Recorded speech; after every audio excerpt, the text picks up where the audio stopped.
నమస్తే వి digital news కి స్వాగతం. నేను లక్ష్మి. ముందుగా హెడ్లైన్స్ చూద్దాం.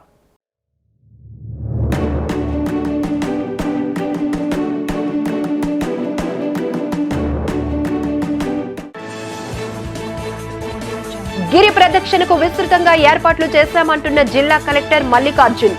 అవాంఛనీయ సంఘటన జరగకుండా బందోబస్తు ఏర్పాటు చేశామని తెలిపిన police commissioner Srikanth.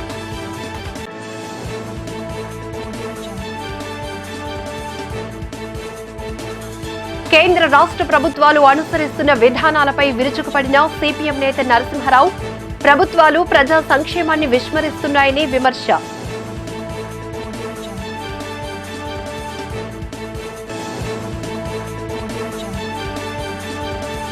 Dial your mayor స్పందనకు ఫిర్యాదుల వెల్లువ. తమ దృష్టికి వచ్చిన సమస్యలు పరిష్కరిస్తామని హామీ ఇచ్చిన మేయర్ కమిషనర్.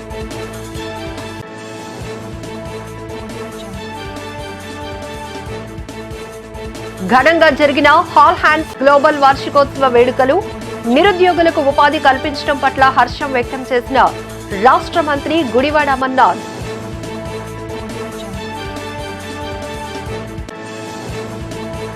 ముఖ్యమంత్రి జగన్ శాసనసభ రద్దు చేసి ఎన్నికలకు రావాలని సవాల్ విసిరిన తెలుగు శక్తి అధ్యక్షుడు బివి రామ్.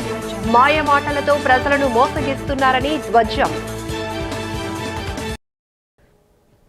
డీటెయిల్స్ లోనికి వెళ్దాం.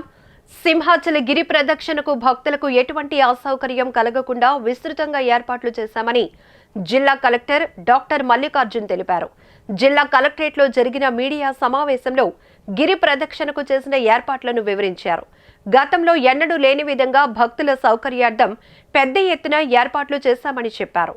భక్తులు సేద తీరేందుకు ప్రత్యేకంగా టెంట్లు, ఫర్నిచర్, త్రాగునీరు, బయో టాయిలెట్లు, వైద్య సిబ్బందిని కూడా అందుబాటులో ఉంచామని చెప్పారు. కొండ దిగువ నుండి భక్తులను సింహగిరిపైకి చేర్చేందుకు ప్రత్యేకంగా ఉచిత బస్సులను ఏర్పాటు చేశామన్నారు. పోలీస్ కమిషనర్ శ్రీకాంత్ మాట్లాడుతూ ఎక్కడా ఎటువంటి అవాంఛనీయ సంఘటనలు జరగకుండా పోలీసు బందోబస్తు ఏర్పాటు చేశామన్నారు.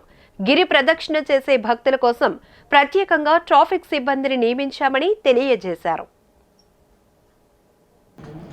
సుమారుగా ఈ 32 కిలోమీటర్ల పరిధిలో గతంతో పోల్చుకుంటే కూడా అధికంగా మనం ఏర్పాట్లు చేసుకోవడం జరిగింది. సుమారుగా మనం 17 lakhs పైచలకు కాస్ట్తో ఒక ఇల్యూమినేషన్ని మనం అంటే లైటింగ్, ప్రాపర్ లైటింగ్ అంతా ఏర్పాటు చేస్తున్నాము. దీంతో పాటు మనకు ఆలలింగ రోడ్డు ప్యాచ్ వర్క్స్ కానీ చిన్న చిన్న రిపేర్స్ కానీ చేయడం జరిగింది. అలాగే మెట్ల మార్గంలో కూడా ఏర్పాట్లు, సౌకర్యాలు పెంచడం జరిగింది. దీన్ని మనకి ఈ 32 kilometers పరిధిలో ఆల్మోస్ట్ 30 ప్లేసెస్లో స్టాల్స్ ఏర్పాటు చేయడం జరిగింది. సో ఈచ్ స్టాల్లో మనకి బేసిక్ ఫెసిలిటీస్ అంటే డ్రింకింగ్ వాటర్ ప్రొవైడ్ చేయడం కానీ, దానికి దగ్గరలోని టాయిలెట్స్ కానీ, అలాగే కూర్చోవడానికి కూడా కుర్చీలు లాంటివి కూడా ఏర్పాటు చేయడం జరిగింది. షామియాలు లాంటివి కూడా వేసి సుమారుగా ఒక 300 టాయిలెట్స్ ప్రొవైడ్ చేయడం జరిగింది ఆలయంలోనే. దీంతోపాటు సుమారుగా ఒక 40 స్వచ్ఛంద సంస్థలు కూడా వాళ్ళు ఈ కార్యక్రమంలో సహాయ సహకారాలు అందించడానికి ముందుకొచ్చారు. శ్రీ వరాహ లక్ష్మీ నరసింహస్వామి గిరి ప్రదక్షిణ కార్యక్రమానికి పోలీస్ శాఖ తరపు నుండి 2016 మంది పోలీస్ సిబ్బందిని వినియోగిస్తున్నాం. ఇందులో లా అండ్ ఆర్డర్ పరంగా 1560 మందిని, ట్రాఫిక్కి 540 మందిని, క్రైమ్ పార్టీస్ కింద ఒక 106 మందిని, మిగతా వారిని స్పాటర్స్ కింద వినియోగిస్తున్నాం. ఇది కాకుండా ఎస్డిఆర్ఎఫ్ నుండి 3 టీమ్స్ని కూడా తీసుకువచ్చి ఈ అప్పుగర్ ఈ ప్రాంతంలో ఎక్కడైతే భక్తులు స్నానమాచరించే అవకాశం ఉందో అక్కడ ముందు జాగ్రత్త చర్యగా అక్కడ వారిని ఏర్పాటు చేసి అదేవిధంగా పోర్టు కూడా ఏర్పాటు చేస్తున్నాం. అదేవిధంగా ఈ మెరైన్ పోలీస్ని కూడా దగ్గరలో ఉన్న సిబ్బందిని కూడా ఈ అప్పుగర్ ప్రాంతంలో ఏర్పాటు చేస్తున్నాం. ఈ ఓల్డ్ గోశాల, అదే గోపాలపట్నం నుండి వచ్చే వాహనాలకి ఓల్డ్ గోశాల తర్వాత అనుమతి లేదు. అదేవిధంగా సొంట్యాం వైపు నుండి వచ్చే వాహనాలకి అడవవరం దగ్గర పార్కింగ్ ప్లేస్ ఏర్పాటు చేయడం లేదు. అక్కడ నుంచి ఇంకా ఎటువంటి వాహనాలకు అనుమతి లేదు. తొలిపావంచ చేరుకునే వారు అడవరం సైడ్ నుండి వచ్చిన వాళ్ళు కోనేరు మీదుగా కలశం జంక్షన్కి వచ్చి అక్కడి నుంచి రావాల్సిన కోరుతున్నాం. గత అనుభవాన్ని దృష్టిలో ఉంచుకొని విస్తృతమైన బందోబస్తు ఏర్పాటు చేయడం జరిగింది. పార్కింగ్ ప్లేసెస్ కూడా ఐడెంటిఫై చేసి అటు అడవరం జంక్షన్ నుండి వచ్చేవారికి, అదేవిధంగా గోపాలపట్నం నుండి వచ్చేవారికి కూడా పార్కింగ్ ప్లేస్ ఐడెంటిఫై చేసి ఇప్పటికే ఆల్రెడీ పత్రికా ముఖంగా భక్తులందరికీ తెలియజేయడం జరిగింది. ఈ హాస్పిటల్ జోన్ని దృష్టిలో ఉంచుకొని ఈ హాస్పిటల్ లైన్లో ఒక సర్వీస్ రోడ్ని పూర్తిగా అంబులెన్సెస్ తిరగడానికి ఏర్పాటు చేస్తున్నాం. దానికి భక్తులు కూడా సహకరించవలసిందిగా కోరుతున్నాం. అదేవిధంగా స్టాల్స్ ఎవరైతే ఏర్పాటు చేస్తున్నారో భక్తుల కోసం ఆహార పానీయాలు అందించడానికి స్టాల్స్ ఏర్పాటు చేస్తున్న వారికి ఈ హనుమంతవాక జంక్షన్ నుండి జోడుగుళ్ళపాలెం వరకు కూడా చాలా నేరో రోడ్డు ఉన్నందువలన అక్కడ ఎటువంటి స్టాల్స్ని అనుమతించబడవు. తమ సమస్యల పరిష్కారానికి రాబోయే రోజుల్లో ఆందోళన కార్యక్రమాలు తీవ్రతరం చేయనున్నట్లు Visakha rice shop dealers welfare association అధ్యక్షులు పద్మనాభం చిట్టిరాజు తెలిపారు. రాష్ట్ర అసోసియేషన్ పిలుపు మేరకు కలెక్టరేట్ వద్ద డీలర్స్ తమ నిరసన వ్యక్తం చేశారు. ఈ సందర్భంగా చిట్టిరాజు మాట్లాడుతూ ఈ నెల 14న చలో విజయవాడ కార్యక్రమం నిర్వహిస్తున్నామన్నారు. అదేవిధంగా ఆగస్టు 2న చలో ఢిల్లీ కార్యక్రమం చేపట్టి పార్లమెంటు ముట్టడి చేపడతామన్నారు. జగన్ ప్రభుత్వంలో రేషన్ డీలర్లు అనేక సమస్యలు ఎదుర్కొంటున్నారని చెప్పారు. సమస్యలు పరిష్కరించకుండా ప్రభుత్వం జాప్యం చేయటంపై మండిపడ్డారు. అసోసియేషన్ జిల్లా ప్రధాన కార్యదర్శి మార్కండే ప్రసాద్ మాట్లాడుతూ ఎన్ని ప్రభుత్వాలు మారినా తమకు న్యాయం జరగటం లేదని ఆవేదన వ్యక్తం చేశారు. తమకు కమిషన్ను పెంచడంతో పాటు అన్ని రకాల సరుకులు ఇవ్వాలని ప్రభుత్వాన్ని డిమాండ్ చేశారు. మాకేంటంటే మొత్తం ఇండియా మొత్తం కూడా ఒకే కమిషన్ అమలు చేయాలనేసి అది ₹4.40 కేజీకి చేయాలని మేము ఈరోజు ఈ నిరసన కార్యక్రమం చేస్తున్నామండి. ఇది కాకుండా ఎండీకి అథెంటికేషన్ ఇచ్చారు, అది మాకు ఇవ్వాలని, అలాగే అన్లోడింగ్ ఛార్జెస్ కూడా ఇవ్వాలని, అలాగే ఎండియు ఐసిడిసి ఎండియు కమిషన్ కూడా ఇవ్వడం లేదు, మాకు అది కమిషన్ ఇవ్వాలని చెప్పేసి ఈరోజు మేము ఈ నిరసన కార్యక్రమం చేస్తున్నామండి. రాష్ట్రంలోని మా రేషన్ డిపోలకు తప్ప ఎవ్వరికీ కూడా అన్యాయం జరగలేదన్నట్టుగా మేము అనుకుంటున్నాం. కానీ మొట్టమొదటిసారిగా మాకే అన్యాయం జరిగింది. ఈ గవర్నమెంట్ రావాలని చాలామంది కోరుకున్నట్టుగా మేము కూడా కోరుకున్నాం, మాకేదో న్యాయం జరుగుతుందని. ఎన్ని గవర్నమెంట్లు మారినా సరే మా డీలర్ల తాలూకు కమిషన్ మాత్రం ఎట్టి పరిస్థితుల్లో పెంచట్లేదు. ప్రతి గవర్నమెంట్కి ఫస్ట్ సహకరించేది రేషన్ డిపో డీలర్లే. వాళ్ళు కిలో ₹2 బియ్యం పెట్టినాయండి, రూపాయి బియ్యం పెట్టినాయండి, ఇంకో పథకం పెట్టినాయండి. ఎన్ని పథకాలు పెట్టినా సరే ఆ పథకాలని ఖచ్చితంగా అమలు జరిపేది రేషన్ డిపో డీలర్సే. కానీ డీలర్స్కే ముఖ్యంగా అన్యాయం జరుగుతుంది. వైఎస్ఆర్ కాంగ్రెస్ పార్టీకి జాతీయ హోదా లేదని తెలుగు శక్తి అధ్యక్షుడు బివి రామ్ అన్నారు. ఈ విషయమై ఢిల్లీలోని కేంద్ర ఎన్నికల సంఘాన్ని కలిసి వైసీపీ పార్టీ గుర్తింపు రద్దు చేయాలని కోరతామని తెలిపారు. నగరంలో జరిగిన మీడియా సమావేశంలో బివి రామ్ మాట్లాడుతూ రాష్ట్ర ప్రజలను మోసగించిన జగన్, విజయసాయిరెడ్డి బేషరతుగా రాష్ట్ర ప్రజలకు క్షమాపణ చెప్పాలని డిమాండ్ చేశారు. జగన్మోహన్ రెడ్డిని వైఎస్ఆర్ కాంగ్రెస్ పార్టీ శాశ్వత జాతీయ అధ్యక్షుడిగా పర్యటించే హక్కు విజయసాయిరెడ్డికి లేదన్నారు.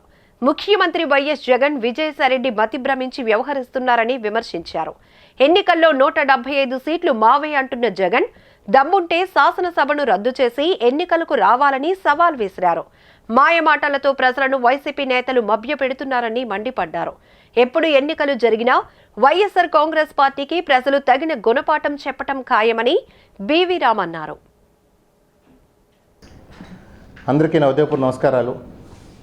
నేను ఈ ప్రెస్ మీట్ పెట్టడం ముఖ్య ఉద్దేశం, ఇటీవల వైఎస్ఆర్సీపీ ప్లీనరీలో విజయసాయిరెడ్డి గారు జగన్మోహన్ రెడ్డి గారిని శాశ్వత జాతీయ అధ్యక్షులు ప్రకటించారు. నేను ఒకటే ప్రశ్నిస్తున్నాను, అసలు ఆ పార్టీకి జాతీయ హోదా లేని పార్టీకి జాతీయ అధ్యక్షుడుగా జగన్ ఎలా ప్రకటిస్తారు? నిజంగా జాతీయ హోదా ఉంటే మరి ఆంధ్రప్రదేశ్ రాష్ట్ర అధ్యక్షుడు ఎవరని చెప్పి మేము ప్రశ్నిస్తున్నాం. ఈవేళ ప్రజల్ని మోసం చేస్తూ నైవంచం చేస్తూ వీళ్ళు ఆడుతున్న డ్రామా మనం చేస్తున్నాం. మరి జగన్మోహన్ రెడ్డి గారు మాట్లాడితే మాకు 175 స్థానాలు రేపు మేము గెలుస్తామని చెప్తున్న వ్యక్తి నిజంగా 95% మేనిఫెస్టోలో మీరు ఇంప్లిమెంట్ చేసినట్లయితే శాసనసభ రద్దు చేసి మళ్ళీ ఎన్నికలకి వెళ్ళి దమ్ము మీకు ఉందని అడుగుతున్నాను. ఈరోజు ప్రజల్ని తప్పుదోవ పెట్టి మభ్య పెట్టి ఈ రాష్ట్రం సర్వనాశనం చేశారు. ప్రజలకు పారదర్శక పాలన అందిస్తూ వారి అభ్యున్నతి కోసం పనిచేయటమే లక్ష్యంగా కొత్త రాజకీయ పార్టీని ఏర్పాటు చేస్తున్నట్లు పడిమిని చంద్రశేఖర్ తెలిపారు. దేశానికి స్వాతంత్ర్యం వచ్చి 7 దశాబ్దాలు దాటినా ఇప్పటికే ప్రజలకు ప్రజాస్వామ్య ఫలాలు పూర్తి స్థాయిలో అందటం లేదని ఆవేదన వ్యక్తం చేశారు. నగరంలో జరిగిన మీడియా సమావేశంలో ఆయన మాట్లాడుతూ ఆగస్టు 15లోగా రాజకీయ పార్టీని రిజిస్ట్రేషన్ చేయనున్నట్లు చెప్పారు. రిజిస్ట్రేషన్ అనంతరం పార్టీ విధి విధానాలు, పార్టీ జెండా గుర్తుతో పాటు నూతన కమిటీని ప్రకటిస్తామని పేర్కొన్నారు. తనకు ప్రజా సమస్యలపై పూర్తి అవగాహన ఉందన్నారు. ఇప్పటి వరకు దేశంలోనూ రాష్ట్రంలోనూ అనేక ప్రభుత్వాలు మారినా ప్రజల జీవితాల్లో చెప్పుకోదగ్గ మార్పేమీ లేదని విమర్శించారు. ఎలాంటి ప్రలోభాలకు లోను కాకుండా ప్రజలకు చిత్తశుద్ధితో సేవ చేయాలనే వారికి తమ పార్టీ ప్రాధాన్యత ఇస్తుందన్నారు చంద్రశేఖర్. కాబట్టి నేను ఏమంటానంటే 1 to 10th ప్రతి ఒక్కటి రాష్ట్రంలో కానీ దేశంలో కానీ ఒకే సిలబస్ ఉండాలండి. ఒకే సిలబస్ ఇచ్చినప్పుడు రేస్ అనేది ఈక్వల్గా ఉంటుంది. కాబట్టి నేను చెప్పేది ఒకటే, ఐసిఎస్సి సిలబస్ అనేది Indian certificate of secondary education. So India మొత్తం ఒకే ఎడ్యుకేషన్ ఉండాలి, ఒకే రకమైన సబ్జెక్ట్ ఉండాలి. అప్పుడు 1 to 10th వాళ్ళు ఫినిష్ అయిన తర్వాత, ఇంటర్మీడియట్ అయిన తర్వాత వాళ్ళు ఐఐటి కానీ లేకుంటే నీట్ కానీ రకరకాల ఎంసెట్ కానీ ఇంజనీరింగ్ కానీ వాళ్ళు పెద్ద పెద్ద చదువులు చదవాలి, లేదా అవుట్ ఆఫ్ కంట్రీస్ వెళ్ళి వాళ్ళు ఒక ఎడ్యుకేషన్ పూర్తి చేయాలంటే వాళ్ళు సరిపోతారు. వాళ్ళు కులమతాల భేదంగా మనం చేయొచ్చు. ఎస్సీ ఎస్టీ బీసీ మైనారిటీలు అంటూ ఇప్పుడు చాలామంది ఉన్నారు. అందులో ఫైనాన్షియల్గా డబ్బులు లేని వాళ్ళు ఉంటారు. చదువుకొని పూర్తిగా రాష్ట్రంలో, మన రాష్ట్రంలో ఫస్ట్ ఆంధ్రప్రదేశ్ రాష్ట్రంలో పూర్తిగా విద్య అనేది ఉచితంగా ఇవ్వాలనేది మా పార్టీ యొక్క ముఖ్య అజెండా అండి. ఆల్ హ్యాండ్స్ గ్లోబల్ 2021 నుండి కార్యకలాపాలు నిర్వహిస్తూ ప్రస్తుతం విశాఖలో 100 మందికి ఉపాధి కల్పించడం అభినందనీయమని రాష్ట్ర పారిశ్రామిక ఐటీ శాఖ మంత్రి గుడివాడ అమర్నాథ్ అన్నారు. స్థానిక హోటల్లో ఆల్ హ్యాండ్స్ గ్లోబల్ మొదటి వార్షికోత్సవ వేడుకలు జరిగాయి. ఈ సందర్భంగా మంత్రి అమర్నాథ్ మాట్లాడుతూ అమెరికాలో 2019వ సంవత్సరంలో ప్రారంభించిన ఈ సంస్థ భవిష్యత్తులో మరింత మందికి ఉపాధి అవకాశాలు కల్పించాలని కోరారు. సంస్థ వ్యవస్థాపకులు వెంకట్ కొట్టిస మాట్లాడుతూ ఇప్పటికే సుమారు 16 క్లయింట్లతో ఉన్న కంపెనీని మరింత ముందుకు తీసుకువెళ్లాలన్నది తమ లక్ష్యంగా చెప్పారు. భారతదేశ ఆపరేషన్స్ డైరెక్టర్ లక్ష్మీ వెంకు మహంతి మాట్లాడుతూ విశాఖలో మొదటి సంవత్సరం విజయవంతంగా పూర్తి చేసుకుని 2వ సంవత్సరంలోనికి అడుగు పెట్టడం ఎంతో సంతోషంగా ఉందన్నారు. ఇదే స్ఫూర్తితో సంస్థ అభివృద్ధితో పాటు మరింత మందికి ఉపాధి అవకాశాలు కల్పించే దిశగా ముందుకు వెళ్తామన్నారు. ఇంటర్నేషనల్ ఈవెంట్ మేనేజర్ వీరుమామ నేతృత్వంలో జరిగిన ఈ వేడుకల్లో టాప్ పెర్ఫార్మెన్స్ కు చూపిన ఉద్యోగులకు అవార్డ్స్ అందించారు. టీమ్ మెంబర్స్ అందరితో కూడా వారి యానివర్సరీ కార్యక్రమంలో పాల్గొనేటువంటి అవకాశం రావడం, దాంట్లో పాటు గడిచినటువంటి సంవత్సర కాలంగా వారు నిర్వహిస్తున్నటువంటి ఈ సంస్థలో పనిచేసినటువంటి ఎంప్లాయీస్ అందరికి కూడా బెస్ట్ అచీవర్స్ అవార్డ్స్ కూడా నా చేతుల మీదుగా ఇప్పించేటువంటి కార్యక్రమం చేశారు. ఈరోజు ఐటీ వారికి విశాఖపట్నంతో పాటు అమెరికాలో కూడా ఒక బ్రాంచ్ నడుపుతూ ఉన్నారు. దాదాపు 50 మంది పైచిలకు ఎంప్లాయీస్తో నడిపిస్తున్నటువంటి సంస్థ. కొత్తగా వస్తున్నటువంటి వాటికి ఎంకరేజ్ చేయాలన్నటువంటి ఉద్దేశంతో ఈరోజు రావడం జరిగింది. ముఖ్యంగా విశాఖపట్నం లాంటి నగరం ఈరోజు రాష్ట్రంలో, ఆంధ్రప్రదేశ్లో విశాఖపట్నంకి ఐటీకి ఉన్నటువంటి స్కోప్ కొత్తగా చెప్పాల్సినటువంటి పని లేదు. సో తప్పకుండా రానటువంటి కాలంలో ఐటీకి విశాఖపట్నాన్ని ఒక ప్రధానమైనటువంటి కేంద్రంగా తీర్చిదిద్దాలనేటువంటి ముఖ్యమంత్రి గారి తాలూకా ఆలోచనకు అనుగుణంగా ఆ రకంగా అడుగులు వేస్తూ ఉన్నాం. రానున్నటువంటి కాలంలో దిగ్గజ సంస్థలైనటువంటి ఇన్ఫోసిస్ లాంటి సంస్థలు కూడా విశాఖపట్నం వేదికగా వారి తాలూకు కార్యకలాపాలు మొదలు పెడుతున్నటువంటి సందర్భాలు ఉన్నాయి. అనేక ప్రపంచ స్థాయి గుర్తింపు చెందినటువంటి అనేక సంస్థల్ని కూడా ఈరోజు విశాఖపట్నం కేంద్రంగా వారి తాలూకా యాక్టివిటీని క్రియేట్ చేయాలనేటువంటి ఉద్దేశంతో ఈరోజు ప్రభుత్వం ముందడుగు వేస్తూ ఉంది. దాంతోపాటు కొత్తగా ఏర్పాటవుతున్నటువంటి సంస్థలను కూడా ఎంకరేజ్ చేయాలనేటువంటి ఉద్దేశంతో ఈరోజు ప్రభుత్వం వారికి సహకారాన్ని అందించేటువంటి కార్యక్రమం భాగంగా అది కూడా చేస్తూ ఉన్నాం. అందులో భాగంగానే ఈరోజు ఈ సంస్థకి సంబంధించినటువంటి వారిని ఎంకరేజ్ చేయాలనేటువంటి ఉద్దేశంతో కొత్తగా వారు లాంచ్ చేసినటువంటి ప్రాజెక్ట్ 3 అనేటువంటి ఒక ఐడియాని కూడా ఈరోజు ఇప్పుడే లాంచ్ చేయడం జరిగింది. మా కంపెనీ ఫస్ట్ యానివర్సరీ గారికి అమర్నాథ్ గారిని ఇన్వైట్ చేయడం జరిగింది. అలాగే మా ఉన్న ఎగ్జిస్టింగ్ క్లయింట్స్ అందరినీ కూడా పిలిచాము. మాకు చాలా సంతోషం అనిపించింది వాళ్ళందరితో మేము ఈరోజు యానివర్సరీ సెలబ్రేషన్స్ జరిపినందుకు. అలాగే మా ఎంప్లాయీస్ అందరూ కూడా. And thanks for the media also for supporting us. మీకు యూఎస్లో కూడా కంపెనీస్ ఉన్నాయి మేడం? యూఎస్లో కంపెనీ ఉంది, సేమ్ హెడ్ ఆఫీస్ ఉంది యూఎస్లో, టెక్సాస్లోని. ఇక్కడ బ్రాంచ్ ఆఫీసు 2021లో స్టార్ట్ చేశాము. నేటికి 1 ఇయర్ అయింది. ఇక్కడ ప్రాజెక్ట్ 3 అనే ఓపెన్ చేశారు. ప్రాజెక్ట్ 3X ప్రోడక్ట్ లాంచ్ చేస్తాం. అంటే ఏంటంటే అది కంప్లీట్గా అది రెస్టారెంట్ బేస్డ్ ప్రోడక్ట్. అది it's upcoming every year 3 projects అనేది అదొక బ్రాండ్ నేమ్ తోటి రిలీజ్ చేస్తాం ప్రతి ఇయర్. అది మా తాలూకా మోటివ్. మీరు కస్టమర్కి ఏ సర్వీస్ ప్రొవైడ్ చేస్తున్నారు? అన్ని ఐటీ సర్వీసెస్ అన్నీ అండి, సాఫ్ట్వేర్ డెవలప్మెంట్ సర్వీసెస్ అన్ని, మొబైల్ అప్లికేషన్స్, వెబ్ అప్లికేషన్స్ అన్ని, డిజిటల్ మార్కెటింగ్ సర్వీసెస్ అన్నీ చేస్తాం. Thank you. జీవీఎంసీ ప్రధాన కార్యాలయంలో స్పందన కార్యక్రమం జరిగింది. జీవీఎంసీ కమిషనర్ లక్ష్మీషా ప్రజల నుండి నేరుగా ఫిర్యాదులు స్వీకరించారు. వారి సమస్యలను సావధానంగా ఆలకించారు. పలు వార్డులకు చెందిన ప్రజలు కమిషనర్కు లిఖితపూర్వకంగా తమ సమస్యలను తెలియపరిచారు. తన దృష్టికి వచ్చిన సమస్యలను సాధ్యమైనంత త్వరగా పరిష్కరిస్తారని కమిషనర్ లక్ష్మీషా హామీ ఇచ్చారు. స్పందనలో వచ్చే ఫిర్యాదులను జాప్యం చేయకుండా సత్వరమే పరిష్కరించాలని సంబంధిత శాఖ అధికారులను కమిషనర్ ఆదేశించారు. సమస్యల పరిష్కారంలో నిర్లక్ష్య వైఖరి అనుసరిస్తే చర్యలు తప్పవని అధికారులను హెచ్చరించారు ఆయన.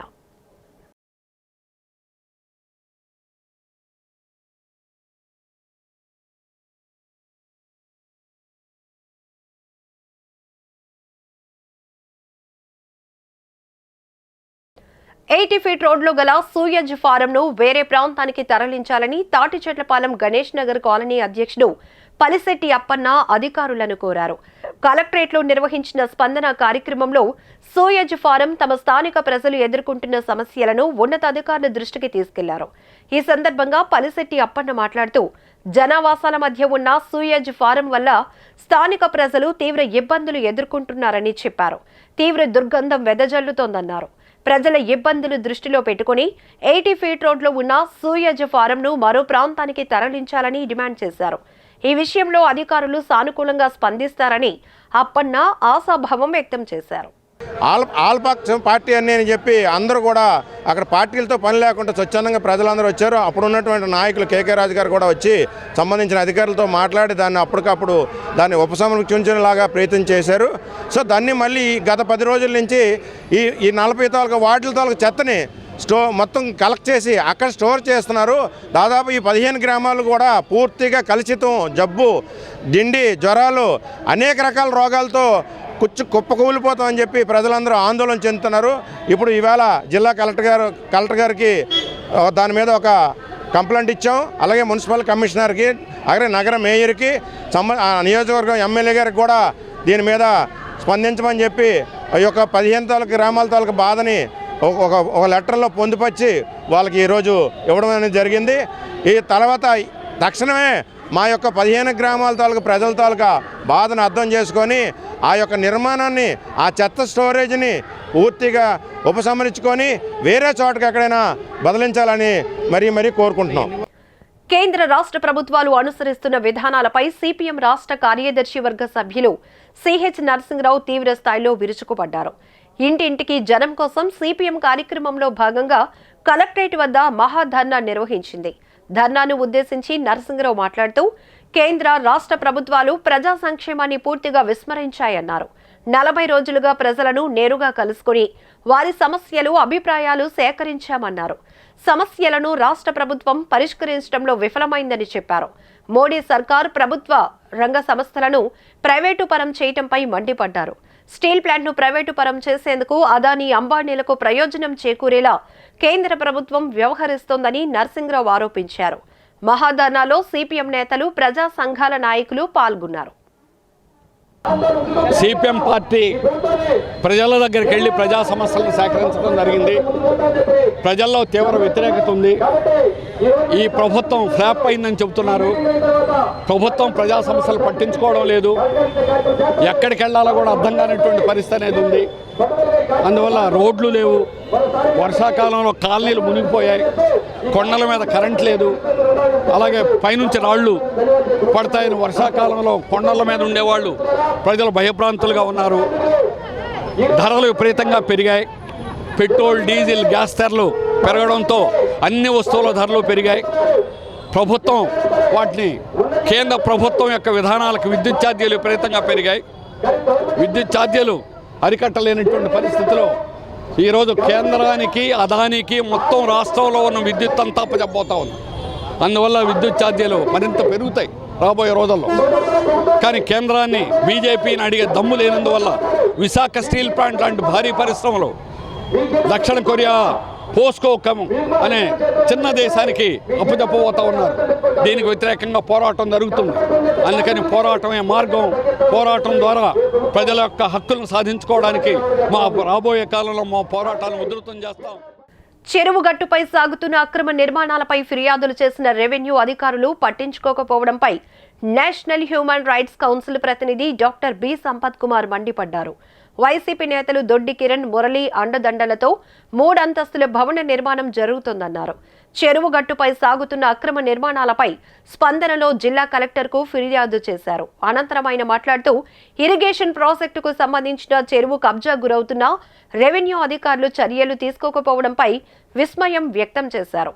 సమాచార హక్కు చట్టం కింద వివరాలు అడిగిన నెలలు గడిచినా సమాచారం ఇవ్వలేదన్నారు. రెవెన్యూ అధికారులకు ముడుపులు అందటంతో చూసి చూడనట్లు వ్యవహరిస్తున్నారని ఆరోపించారు. అక్రమ నిర్మాణాలపై చర్యలు తీసుకుని పక్షంలో అధికారులను ముద్దాయిలుగా చేసి ట్రిబ్యునల్లో కేసులు వేస్తామని సంపత్ కుమార్ హెచ్చరించారు. కోటనరవ పెందుర్తి మండలంలో జరుగుతున్న భూ కబ్జాల గురించి ఈరోజు స్పందనలో ఫిర్యాదు చేయడం జరిగింది. అక్కడ ఉన్నప్పుడు ఇరిగేషన్ ప్రాజెక్ట్ ఏదైతే ఉందో ఇరిగేషన్ ప్రాజెక్టుకు సంబంధించినటువంటి రైతుల కోసం పెట్టిన ఇరిగేషన్ ప్రాజెక్టును కబ్జా చేయడానికి ఆలయం పేరుతో పక్కన ఒక అక్రమ నిర్మాణం జరుగుతుంది. దానికి కొంతమంది పొలిటికల్ లీడర్స్ దాన్ని సపోర్ట్ చేసుకుంటూ దాన్ని ఏ విధంగానైనా అక్కడ ఆలయ నిర్మాణం జరిపించి ఆ వెనకలున్న 32 ఎకరాల భూమిని కబ్జా చేయడానికి ఒక స్కెచ్ని గీయడం జరిగింది. దీని విషయమై మేము స్పందనలో కలెక్టర్ గారికి ఫిర్యాదు చేయడం జరిగింది. ఇంతకు ముందు కూడా మేము ఫిర్యాదు చేయడం జరిగింది. 296/2 అనే ఒక 92 సెంట్ల ల్యాండ్ని కూడా అక్కడ కబ్జా చేసి డూప్లెక్స్ హౌస్ కట్టారు. దాని మీద సంవత్సరాల కొద్ది ఫిర్యాదు చేసిన ఎటువంటి స్పందన లేదు. ఇప్పుడు కూడా అదే వ్యక్తులు ఎవరైతే ఇంతకుముందు టీడీపీలో ఉన్నారో ఇప్పుడు అదే వ్యక్తులు వైసీపీకి మారి వైసీపీ నుంచి కబ్జాలు చేయడం పర్వం మొదలెట్టారు. దీనికి ఇంతకుముందు ఆ ఇరిగేషన్ ప్రాజెక్ట్ ఏదైతే ఉందో దాన్ని చేపల చెరువుగా మారిస్తారు. చేపల చెరువుగా మార్చేసినటువంటి ఇరిగేషన్ ప్రాజెక్ట్ని ఇప్పుడు కబ్జా చేసే ఉద్దేశంతో అక్కడ అక్రమంగా ఆలయం నిర్మిస్తున్నారు. దాన్ని ఏ విధంగానైనా రక్షించాలనే తపనతో నేషనల్ హ్యూమన్ రైట్స్ కౌన్సిల్ సభ్యులమైన మేము ఈరోజు కలెక్టరేట్ వద్దకు వచ్చి మా యొక్క వినతి పత్రాన్ని ఇవ్వడం జరిగింది. దీనిపైన కలెక్టర్ గారు ఎటువంటి నిర్ణయం తీసుకుంటారో వేచి చూస్తాం. ఒకవేళ కలెక్టర్ గారు దీని మీద నిర్ణయం తీసుకునే పక్షంలో నేషనల్ హ్యూమన్ రైట్స్ కౌన్సిల్ అధికారులను బాధ్యులను చేస్తూ తప్పనిసరిగా ట్రిబ్యునల్లో కేసు వేయడం జరుగుతుంది. దీని మీద వెనకడికి వేసేదే లేదు. విశాఖ నగర mayor Golagani Hari Venkata Kumari dial your mayor కార్యక్రమాన్ని నిర్వహించారు.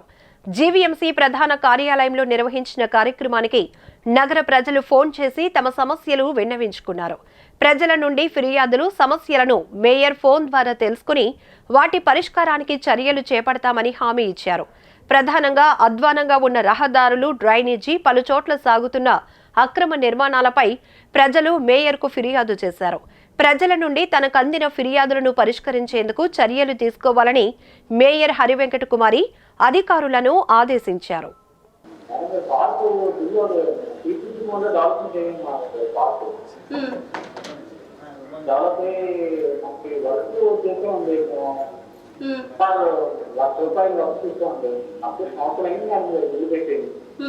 అలా ముందు వాళ్ళు ఇవ్వకపోవడం వల్ల నేను వర్క్ మీరు జీఎంసీకి వచ్చి అది రిప్రజెంటేషన్ ఇవ్వండి. శ్రీ వరాహ నరసింహస్వామి సన్నిధిలో శ్రీకాంత కృష్ణమయ్య సంకీర్తన జయంతి ఉత్సవాలు ఘనంగా జరిగాయి. ఈ సందర్భంగా నరసింహదేవ మాత్రాయే అనే నృసింహస్వామి స్తోత్ర వాగ్మాయ పుస్తకావిష్కరణ జరిగింది. గిరి ప్రదక్షిణ చేసే భక్తులను ఉత్తేజపరిచే భక్తిభావ సవళితులను చేయటానికి ఈ పుస్తకం ఎంతో దోహదపడుతుందని కార్యనిర్వహణాధికారిని సూర్యకళ పుస్తకావిష్కరణ చేస్తూ కొనియాడారు. గిరి ప్రదక్షిణ చేసే భక్తులకు శ్రీ కేతినేడి సాయి కుమార్ శ్రీ వైష్ణవ సాంప్రదాయ సభ ద్వారా సమర్పణ గావించారు. కార్యక్రమంలో స్థానాచార్యులు డాక్టర్ రాజగోపాల్, ప్రసాదాచార్యులు కర్రి సీతారామాచార్యులు, ఏఈఓ ఆనంద్ కుమార్ పాల్గొన్నారు.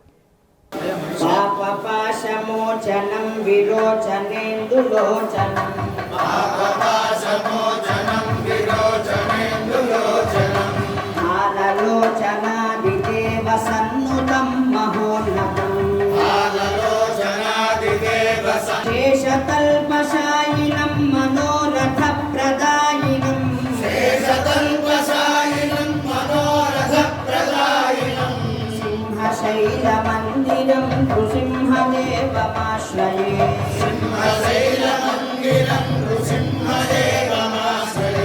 పారిజాత పుష్పమాలికా నిబద్ధ కంధరం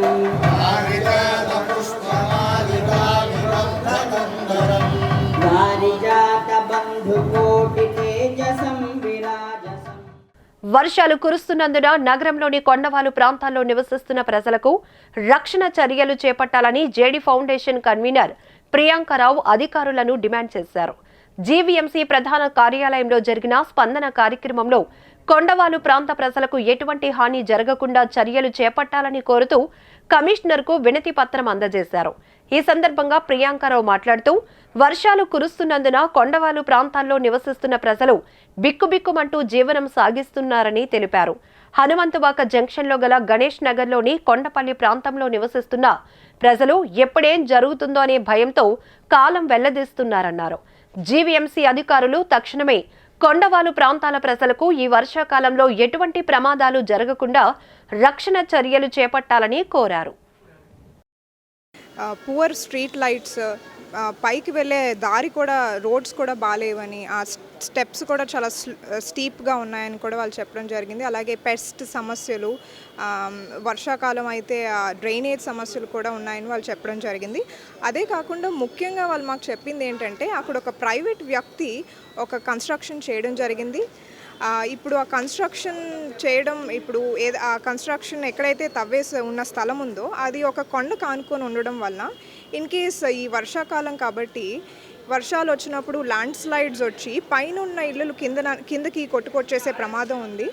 సో అక్కడ వెంటనే మొన్న లక్ష్మీనారాయణ గారు కూడా చెప్పడం ఏంటంటే, అక్కడ వెంటనే ఆ ప్రైవేట్ వ్యక్తి కానీ ఎవరైతే రెస్పాన్సిబులో వాళ్ళు వెంటనే ఒక రీటైనింగ్ వాల్ అన్నది కడితే వాళ్ళకు కూడా సేఫ్టీ ఉంటుందని వాళ్ళు చెప్పడం జరిగింది. సో ఈరోజు మేము అదే ఇష్యూస్ని మన మేయర్ గారి ముందు ఉంచడం జరిగింది.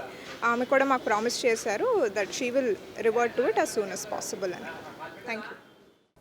వైజాగ్ స్టీల్ ప్లాంట్ ప్రైవేటీకరణ నిర్ణయాన్ని వ్యతిరేకిస్తూ అఖిల భారత కార్మిక ప్రజా సంఘాల జేఏసీ జీవీఎంసీ గాంధీ పార్కు వద్ద చేపట్టిన రిలే నిరాహార దీక్షలు కొనసాగుతున్నాయి. 466వ రోజు దీక్ష శిబిరానికి ఐఎఫ్టీయూ సంఘీభావం తెలిపింది.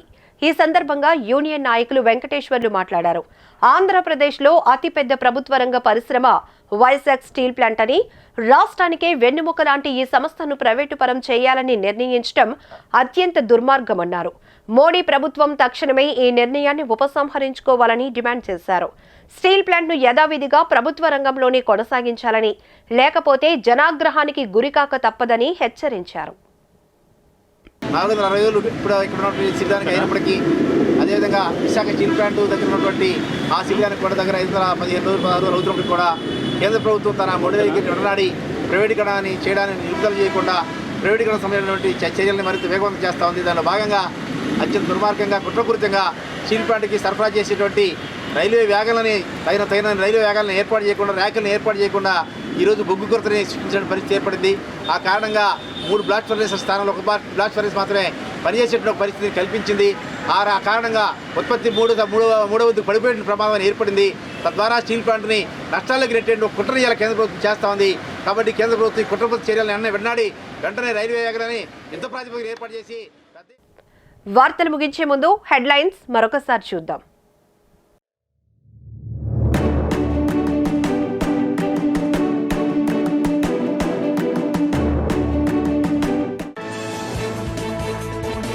గిరి ప్రదక్షిణకు విస్తృతంగా ఏర్పాట్లు చేశామంటున్న జిల్లా కలెక్టర్ మల్లికార్జున్. అవాంఛనీయ సంఘటన జరగకుండా బందోబస్తు ఏర్పాటు చేశామని తెలిపిన police commissioner Srikanth.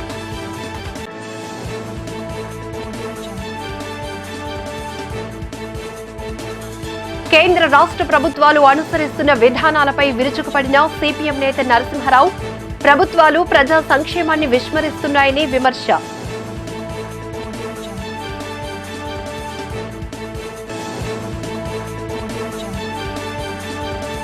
Dial your mayor స్పందనకు ఫిర్యాదులు వెల్లువ. తమ దృష్టికి వచ్చిన సమస్యలు పరిష్కరిస్తామని హామీ ఇచ్చిన మేయర్ కమిషనర్.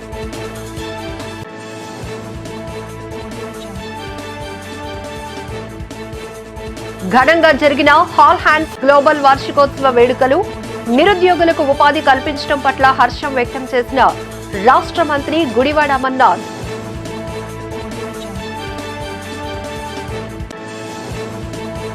ముఖ్యమంత్రి జగన్ శాసనసభ రద్దు చేసి ఎన్నికలకు రావాలని సవాల్ విసిరిన తెలుగు శక్తి అధ్యక్షుడు బివి రామ్. మాయమాటలతో ప్రజలను మోసగిస్తున్నారని ధ్వజం. వి డిజిటల్ న్యూస్ ఇంతటితో సమాప్తం. నమస్కారం.